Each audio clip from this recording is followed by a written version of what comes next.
Hola, muy buenas, bienvenidos a esta transmisión del Ministerio de Salud y Protección Social, a partir de la cual iniciaremos un ciclo relacionado con el tema de consumo, pero no solo consumo, sino lo más importante, prevención de sustancias psicoactivas. Para hablar en este ciclo tendremos como invitada a la doctora Ana María Peñuela. Ella es la coordinadora del Grupo de Convivencia Social y Ciudadanía de este ministerio. Doctora Ana María, muy buenas, ¿cómo está usted? Estoy muy bien, muchas gracias por la invitación, Ricardo, y muy dispuesta a compartir con el público en general acerca del consumo de sustancias psicoactivas, cómo se previene, cuál es el tratamiento y principalmente cuáles son aquellas estrategias de reducción de riesgos y daños que nos van a permitir mejorar el bienestar de la población. En la siguiente transmisión, en los próximos minutos, vamos a hacer énfasis en el tema de la prevención, pero antes de abordar la prevención es importante, creo yo, que abordemos un primer tema y es ¿qué son las sustancias psicoactivas? Sí, esa es la pregunta por elección al iniciar. Por supuesto que es cualquier sustancia, sea natural o sea científica, que tiene la capacidad, una vez ingresa en el cuerpo, de alterar las emociones, de alterar el pensamiento, de alterar el comportamiento o de tener cualquier otra alteración de orden físico. ¿Y qué pasa si una persona consume sustancias psicoactivas? Tiene respuestas diferenciadas, porque puede ocurrir que tenga un consumo que es puramente experimental, y es que se acerca a una sustancia, a varias sustancias, que lo haga por una sola vez, que no tenga ninguna consecuencia de las que acabé de mencionar o que tenga alguna de ellas que necesite de pronto algún tipo de atención médica o atención de algún par, pero también puede ocurrir que tenga un consumo que sea mucho más habitual o que progrese a que tenga un consumo que realmente le provoque al individuo o a ese grupo de individuos alteraciones en su trabajo, en su rendimiento escolar, en el cambio del comportamiento, y entonces los efectos son variados. Unos que realmente debemos estar atentos frente a las consecuencias que tenga con relación a los cambios que se puedan presentar, y otros que hay que ser mucho más atentos en cuanto requieren atención médica inmediata, requieren atención por todos los profesionales de la salud, pero además requiere atención en caso tal de que se vuelva mucho más compulsiva y que sea de manera repetitiva, que pueda alterar de manera importante no solamente su funcionamiento individual, sino también el familiar y el social. A partir de esta definición que usted nos acaba de dar, uno podría pensar entonces que ahí cabrían sustancias como el alcohol, los licores, o como el tabaco, o como cannabis, como otro tipo de sustancias ya más fuertes. Están muy interesantes todas las preguntas. Evidentemente, las sustancias psicoactivas, y porque además hay una percepción acerca del riesgo que uno tiene con cualquier sustancia psicoactiva. Entonces, si es legal, que realmente no está relacionada con el riesgo, porque todas tienen riesgo, entonces yo puedo consumir alcohol con tranquilidad, puedo tener acceso y consumir tabaco, cigarrillos en general, pero también, y ahí me tranquilizo, no se puede tranquilizar porque existe el riesgo de todos estos cambios que mencioné, y ponerle mucha más atención a que el riesgo está en aquellas sustancias psicoactivas como marihuana, como el éxtasis, como el LSD, pero realmente las sustancias psicoactivas, todas ellas tienen efectos en el comportamiento, efectos en las emociones, efectos en las percepciones y efectos incluso en temas físicos y alteraciones mucho más importantes de orden emocional y por supuesto mental. Entonces, en conclusión, las sustancias psicoactivas todas presentan un riesgo. La clasificación de que si es legal o es ilegal no está relacionada con el riesgo, está relacionada con su mecanismo de producción y comercialización, es decir, todas las sustancias psicoactivas presentan un riesgo. Justamente quería como hacer claridad en eso, entonces no tiene nada que ver si es una sustancia legal o ilegal, sino en los efectos que le produce a la persona que las consume. Claro que sí, y además hay un riesgo poblacional y particularmente en nuestros niños, niñas y adolescentes, y es que, no, como es legal, pues esa no tiene riesgo. Pero además también la percepción de riesgo no solamente es bajita en esto, sino también en las sustancias psicoactivas. No, eso es una sola vez, no me va a pasar nada, esta vez no me ocurrió ningún cambio en el comportamiento, además nadie se dio cuenta, y realmente esos son unos mitos que hay que empezar a desmitificar, porque realmente en el tiempo y en lo presente, en ese momento, puede que tenga cualquiera de las alteraciones que acabé de mencionar. Ok, requiere que la persona, usted ya lo ha mencionado hace un momentico, pero requiere que la persona consuma una sola vez para que se produzcan alteraciones de las que usted mencionaba, en el comportamiento, en la capacidad mental, en los reflejos, etcétera, o debe ser un consumo de más de una vez o con algún tipo de frecuencia. ¿Cómo es esta? Pues el comportamiento que se presenta cuando hay consumo de sustancias psicoactivas depende, puede pasar una sola vez, haber consumido una sustancia que de hecho le produjo ese tipo de alteraciones, bien sea en su concentración, en la coordinación, en el cambio de emoción, en la personalidad, en la emoción típica en este momento, pudo haber sido una sola vez e incluso llevarlo a un servicio de urgencias o llevarlo a un servicio médico porque se pudo haber intoxicado,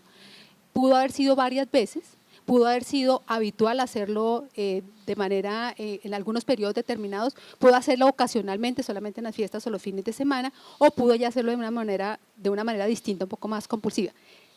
En resumen, con la pregunta que me acabas de hacer es, puede ser una sola vez y presentar todas estas alteraciones, puede darse de manera ocasional o habitual o luego mucho más compulsivo y presentarse evidentemente todas esas alteraciones. Entonces no debemos confiar que es una sola vez y como fue una sola sustancia, en una mezcla de sustancias, yo estoy tranquilo, no tengo riesgo, sino evidentemente hay un riesgo en cualquier sustancia psicoactiva que se consuma, sea legal o ilegal, y si es una o son dos o son varias, no necesariamente es el tiempo en que yo estoy consumiendo, el tipo de sustancia que consuma, porque puede ser una sola vez y verse enfrentado a una sobredosis, por ejemplo, que puede tener alteraciones directamente relacionadas con su vida. Bueno, segunda conclusión que sacamos acá. Uno, la primera, no, entonces no se trata de decisión legales o ilegales las sustancias, sino del daño que le pueden producir en quien las consumen. Y segundo, que basta una sola vez para que una persona pueda tener daños los daños a los que usted ya menciona, en su comportamiento o en su condición física. Una vez ya abordada como esta parte conceptual, ¿por qué hacer prevención al consumo de sustancias psicoactivas? La prevención, y más desde este enfoque de la salud pública y desde los derechos humanos, tiene una riqueza enorme y es que es lo más anticipatorio que existe en poder cuidar nuestra salud y poder tener un bienestar en general. Entonces lo preventivo tiene que ver con eso que es dinámico, que le está diciendo acerca de estas características que tiene una población de cómo está su consumo, cómo es el perfil de consumo, cuáles son sus factores de riesgo, cuáles son los factores de protección. Y dice, ya que ustedes presentan estas características, pensemos de manera anticipatoria qué es lo que tenemos que hacer en esta población. Tenemos que reafirmar los factores protectores, o sea, los vínculos, la capacidad de afecto, el manejo de las emociones, la posibilidad de decir no ante una oferta cualquiera. O podemos decir, el factor de riesgo específicamente es que he tenido un cambio del comportamiento, cambié mis amigos, porque además estoy poniendo cambios estoy presentando algunos cambios porque ya no me interesa tanto mi presentación personal, o de pronto se están perdiendo cosas en mi casa, entonces ya sé que hay un factor de riesgo específico sobre el cual tengo que trabajar. Pero lo más importante de la prevención es que aparte de que reconoce esa posibilidad local de un grupo poblacional y que habla de qué se debe fortalecer y qué es lo que se debe prevenir, es que una vez se instaura esa intervención teniendo en cuenta esas características, yo la puedo evaluar. Decir, sí, claro, esa intervención que yo hice basada en la evidencia, porque ya hay muchas cosas que están escritas y que Colombia tiene, evidentemente sí fortaleció los factores, estos protectores relacionados con el vínculo, con el afecto, con la emoción, y evidentemente favoreció que se movieran estos factores de riesgo. Entonces, tiene varios encantos desde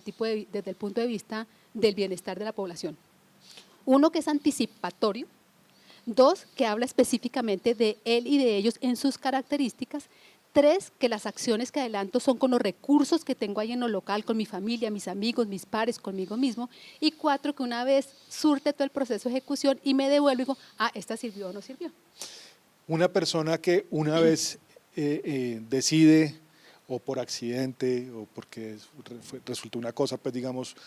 si pudiéramos decirlo social, consumir una sustancia que le genera este tipo de eventos, ¿es consciente que le está produciendo este tipo de alteraciones de las que hemos hablado? A veces ocurre que no, porque eso es otro mito. Como lo hacen mis amigos, entonces yo lo puedo consumir y no representa ningún riesgo.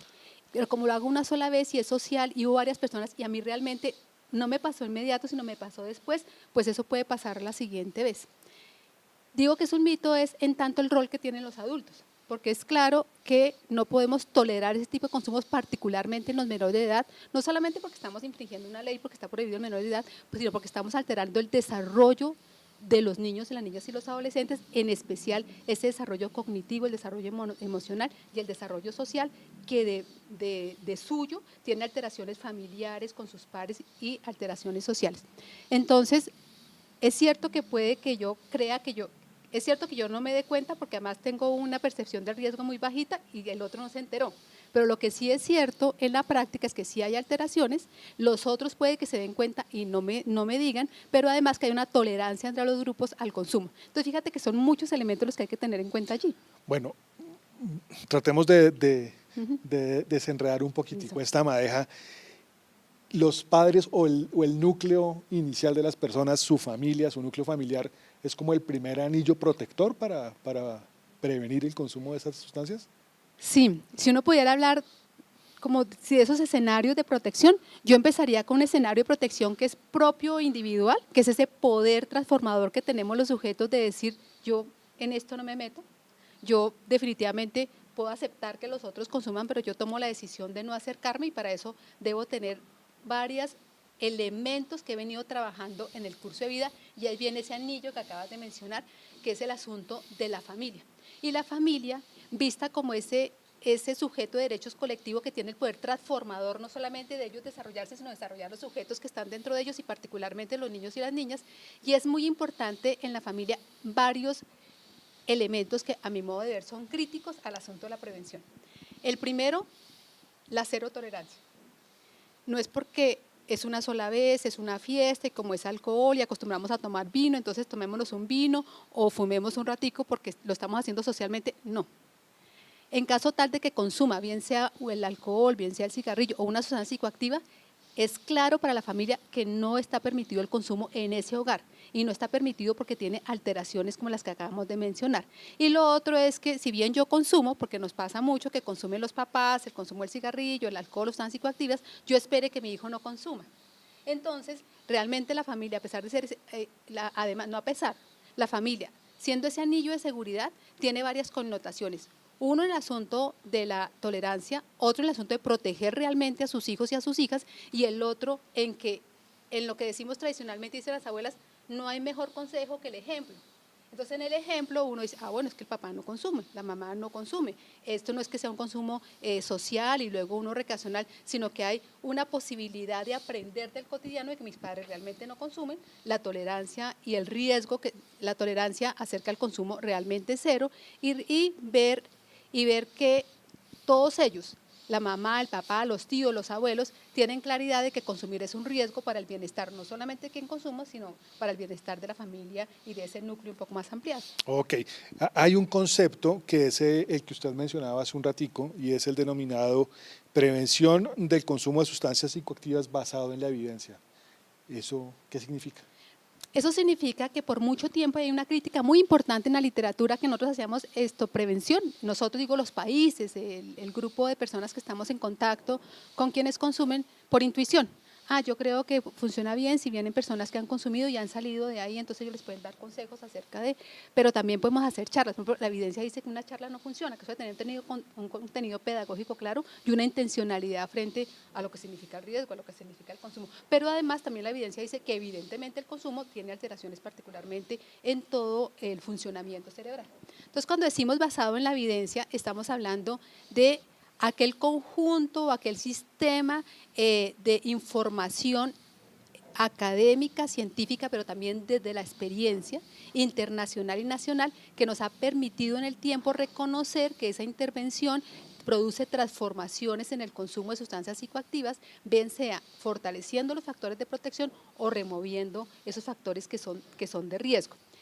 Y lo basado en la evidencia tiene varias características. Uno, que sabemos con certeza qué vamos a hacer, porque conocemos las características de los niños, las niñas, las familias. Dos, que sabemos en qué entorno hacerlo, y es la pregunta maravillosa que hacías. Lo más cercano es el entorno hogar y ahí está la familia, pero también la escuela, que es el otro sitio donde ocurren muchas relaciones, varias relaciones, pero también el entorno institucional. Nuestros muchachos están en servicios de protección, están en el sistema de responsabilidad de adolescentes, están prestando el servicio militar, están en distintos sitios que son institucionales, pero también en el espacio comunitario porque están los parques. Entonces, el tema del entorno y diferenciar por entorno y por el momento de vida en que se encuentra el muchacho es muy, muy importante. Y el otro asunto de la prevención es poder hacer seguimiento para validar, para saber en el tiempo si realmente se hizo la transformación o no. Entonces, realmente ha sido muy rica la experiencia de hacer la revisión internacional de qué es lo que hace posible que la prevención tenga estos resultados que estoy mencionando, y es que hay literatura suficiente, hay experiencias suficientes nacionales e internacionales, sabemos que tiene que ser en todos los entornos, que debe ser seguido y evaluado, y hay una experiencia maravillosa que incluso la están haciendo algunos municipios del país, y es poder aumentar involucramiento parental, saber con quién están los hijos, poder hacer mediciones de cuándo consume y cómo consume, y posteriormente decir, yo me encontraba en un consumo de tanto y he disminuido a tanto en tal periodo con estas intervenciones, y eso ya existe. Hay una experiencia maravillosa en Islandia que han bajado el consumo en más del 90% tanto de alcohol como el consumo de sustancias psicoactivas, de estas que llamamos ilegales, como la marihuana. De la mano de las escuelas, ¿no? De la mano de los padres de familia, de las manos de las escuelas, pero particularmente de las manos de los muchachos. Y lo que hacen realmente es fortalecer todas esas habilidades que son emocionales, relacionales, del arte, de la comunicación, del poder discutir tranquilamente, del poder decir no en el momento que se requiera, teniendo información acerca de los riesgos y cómo se debe proteger, pero particularmente apelando a ese poder transformador que tenemos todas las personas y particularmente los jóvenes y los adolescentes, de tener claridad qué es aquello que afecta o no el bienestar y principalmente qué es lo que afecta a lo relacional, que es una de las mayores implicaciones que tiene el consumo de sustancias psicoactivas. El tiempo se nos está agotando, doctora Ana María, pero no puedo terminar este diálogo con usted sin que antes le contemos a quienes nos están viendo en nuestras redes sociales, valga decirlo, @minsaludcol en Instagram, Twitter y Facebook, y Minsaludcol Prensa, nuestro canal en YouTube. ¿A qué tenemos derecho o a qué tienen derecho las personas en Colombia desde el sistema de salud para la prevención del consumo de sustancias psicoactivas? El sistema de salud colombiano tiene prácticamente el 100% de las atenciones que se deben prestar en este proceso de la prevención, cubierto, algunas que son ya mucho más individuales cuando se requieren por el plan obligatorio de salud en términos de consultas, asesoría, acompañamiento de equipo disciplinario, pero a través de eso que llamamos intervenciones colectivas, tenemos claramente intervenciones relacionadas con una valoración integral efectiva, unas intervenciones breves, pero especialmente educación, pero educación con sentido, con contenidos claros, con metodologías realmente adecuadas para el momento de vida y el contexto, pero especialmente pedagógicamente adecuadas a lo que se requiere en el territorio colombiano y en un municipio en particular. Doctora Ana María, pues muy interesante todos estos conceptos que usted nos ha compartido en los últimos minutos. Creo que hay una cosa también y se relaciona con una campaña que tenemos en el Ministerio que es Más Tiempo en Familia, ¿no? En la medida en que seamos capaces de brindarnos más tiempo y de muy buena calidad, pues también estamos evitando que los jóvenes en Colombia, los menores de edad, lleguen a este mundo de las sustancias psicoactivas. Y además, como dice nuestra estrategia, es el mejor regalo para toda la vida. Muy bien, pues muchísimas gracias a la doctora Ana María por sus minutos y a todos ustedes también por habernos acompañado. Recuerden que esta es la primera charla de este ciclo, la segunda y la tercera van a ser sobre tratamiento y sobre estrategias de reducción de riesgos y daños. Y recordemos que primero hay que cuidar y luego curar. Bueno, así que los esperamos en las próximas dos conversaciones sobre este ciclo relacionado con el consumo y la prevención del consumo de sustancias psicoactivas en Colombia. Hasta una próxima oportunidad.